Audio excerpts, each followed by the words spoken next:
Bonjour à tous. Comme promis, nous nous retrouvons aujourd'hui pour aborder la première grande œuvre de François Rabelais, à savoir Pantagruel.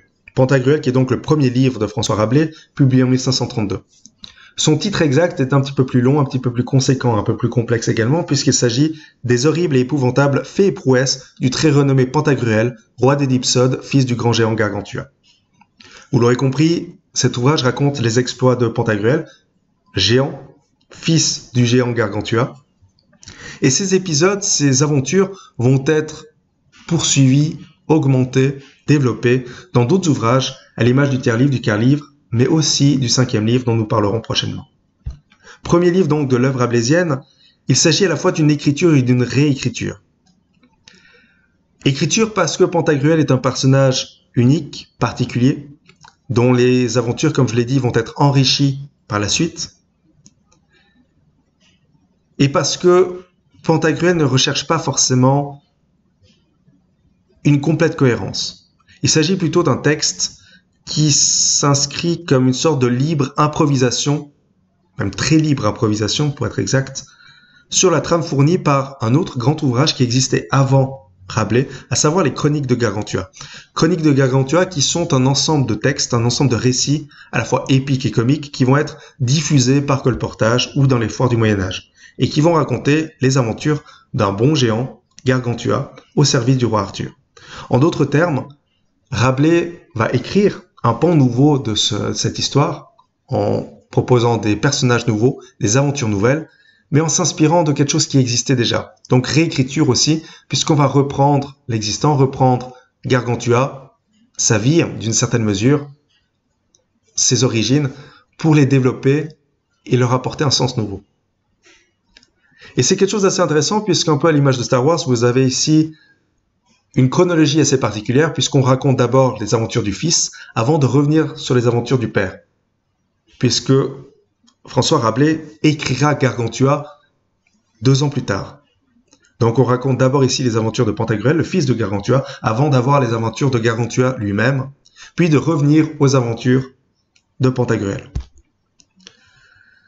Cette origine, finalement, des chroniques de Gargantua font de Rabelais un auteur, disons, attaché à une littérature plutôt populaire. Bien que le terme de populaire soit à discuter, à remettre en question, puisqu'au XVIe siècle, cette notion n'a pas grand sens. À une époque où finalement, même si l'imprimerie a beaucoup participé à la diffusion du livre,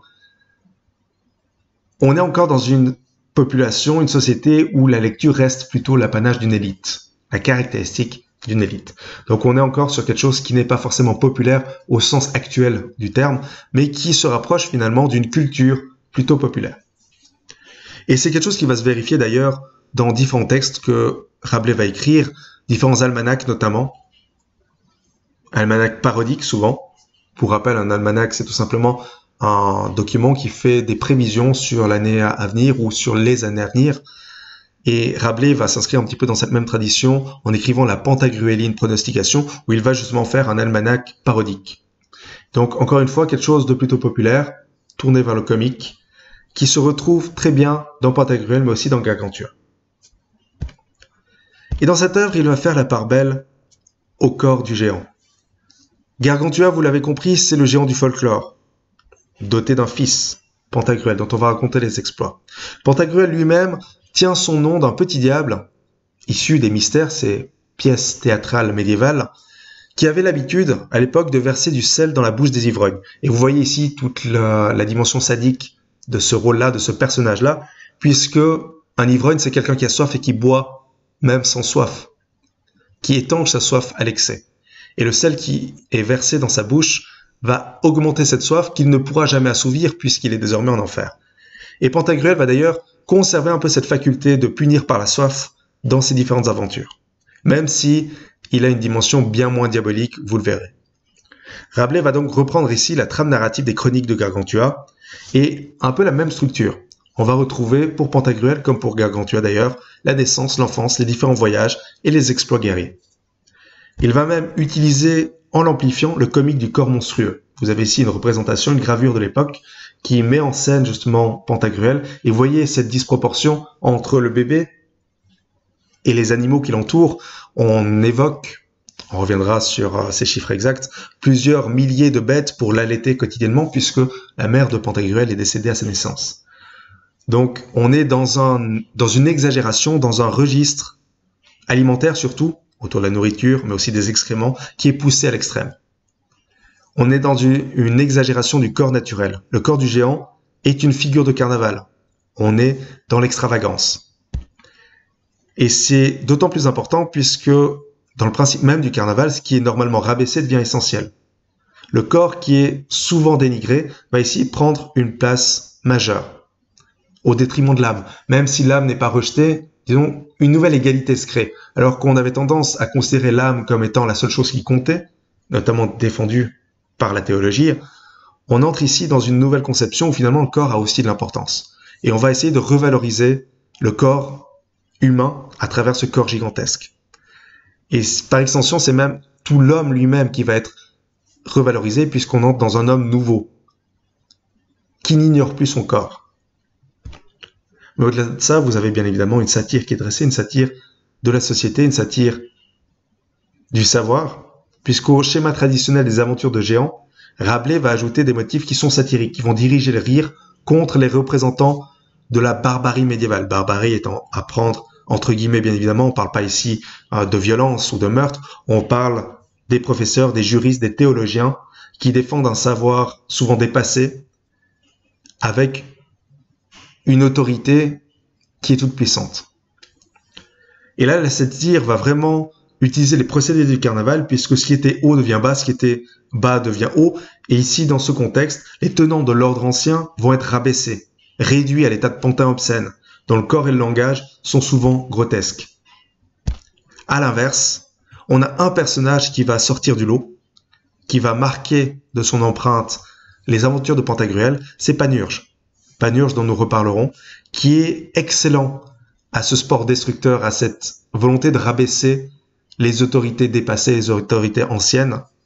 Lui qui n'est pas un géant, va briller par ses tours gigantesques. Il va tromper, il va mentir, il va être le symbole justement de la fourberie et par cette fourberie, il va rabaisser tous ceux qui ne sont pas dignes du statut qu'ils ont. Il va le faire à travers différents événements, mais toujours il va réussir à piéger spectaculairement les autres, les défenseurs sclérosés de l'université, de l'église, de la société. Tous vont être renvoyés à l'obscénité, à la paillardise, et tous, finalement, vont être révélés au grand jour. On va voir que derrière leur costume, derrière leur apparence, se dissimule finalement peu de choses de valeur. Pantagruel est donc, vous l'aurez compris, un texte composite. L'idée de la satire, si elle est bien présente, ne suffit pas à faire de cette œuvre une œuvre totalement cohérente. De la même manière, l'idéologie moderniste, l'idéologie humaniste ne suffisent pas à tisser un lien suffisamment étroit. Le but de l'œuvre reste aussi dans son incohérence. On a un plaisir à cette incohérence. On va passer sans transition d'un lieu à un autre. D'utopie à la France, par exemple, du comique de l'épopée gigantale à celui de la satire. On a un basculement qui s'opère régulièrement au sein de l'œuvre et tout ça participe aussi à la saveur que peut avoir cette œuvre. Donc la cohérence en soi n'est pas essentielle, c'est pas ça qui compte initialement dans Pantagruel. Et ça se voit d'ailleurs dans Pantagruel lui-même, qui est un géant, vous le savez, on l'a évoqué juste avant, mais qui n'est pas toujours présenté comme un géant. Dans certains passages, c'est comme si l'auteur oubliait même que son héros est un géant. Et c'est intéressant parce que du coup, entre le Pantagruel géant et le Pantagruel humain, entre le carnaval et la Renaissance, on a une synthèse qui se fait assez difficilement, une cohérence qui a de la peine à s'établir. Et cette cohérence va se faire notamment à travers Panurge, que vous voyez ici représenté, puisque Panurge, à travers, disons, son rôle, va souvent mettre en doute, mettre en question la science de Pantagruel. Lui qui n'est ni un géant, ni un humaniste, qui ne cherche aucune vérité, mais qui a seulement pour but de tromper, de laisser quelqu'un dans la honte, va apparaître justement comme une solution, une bouée de sauvetage à Pantagruel. Donc malgré l'incohérence, on a ce personnage qui va rapporter du sens dans la situation souvent complexe du récit. Un récit qui est aussi d'ailleurs entre humanisme et dérision. Et effectivement, toute l'œuvre rabelaisienne tourne un peu autour de cette ambiguïté. La dérision dont Panurge est le symbole d'ailleurs, puisque Panurge n'épargne aucun savoir. Il va critiquer tout le monde, il va s'en prendre à tout le monde, aucun pouvoir ne lui échappera, et aucun langage humain ne lui échappera. Panurge, c'est un homme qui parle 13 langues différentes, dont 3 ou 4 imaginaires, qui va utiliser des pièges pour piéger les gens, et dans un monde où tout n'est finalement que piège, tout n'est finalement que leurre et apparence, c'est seulement le plus fascinant qui l'emportera. Ce qui introduit une véritable opposition avec l'univers de Pantagruel, qui est un univers plutôt humaniste, où il s'agit justement de distinguer la culture vivante de la culture morte, le langage vivant du langage mort, le langage vivant étant celui qui porte une vérité, celui qui porte une réalité, qui défend le monde dans lequel il existe, et le langage mort étant un langage purement formel, artificiel, le langage des rites liturgiques, le langage des disputes universitaires. Donc on a cette opposition assez forte entre Pantagruel et Panurge, entre la dérision et l'humanisme, où on va beaucoup critiquer ce qui se fait, tout en mettant également en valeur certains éléments. Et tout ça arrive finalement, et c'est là que naît d'une certaine manière la cohérence, à la question du langage. Rabelais en tant qu'humaniste est sensible justement à cette opposition, mais en tant qu'écrivain, il va aussi se laisser émerveiller par cette situation, à travers ce paradoxe qui semble insoluble. Il va beaucoup dénoncer le langage mort, mais va également l'utiliser.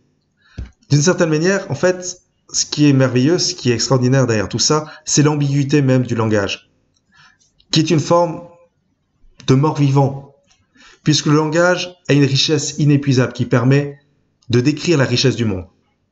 Mais en même temps, on peut utiliser le langage de manière totalement vide, de manière totalement morte, pour s'enfermer dans des débats vides de sens, dans des jargons inutiles, dans des charabia inaudibles. On est vraiment dans cette idée que le langage, c'est à la fois source de richesse et source de vide. De même que l'éducation peut apporter énormément de lumière, comme elle peut être totalement stérile suivant les situations. Et vous le verrez justement quand on reparlera de ces différents personnages, de Pantagruel et de Gargantua, on a des épisodes où la question de l'éducation est centrale. Quelle éducation est la meilleure? Et on constatera que l'éducation médiévale, l'éducation ancienne, l'éducation purement théologique ne suffit plus. Il s'agit d'aller vers une nouvelle éducation beaucoup plus riche qui remette l'homme au centre, toute la tradition même de l'humanisme. Donc, Rabelais va justement, autour de cette question du langage, autour de cette question de l'éducation, nous amener à redéfinir ce qui est important, à redéfinir comment s'articule le langage et l'éducation. Et d'une certaine manière, à travers son métier d'écrivain, il va nous amener à aimer le langage.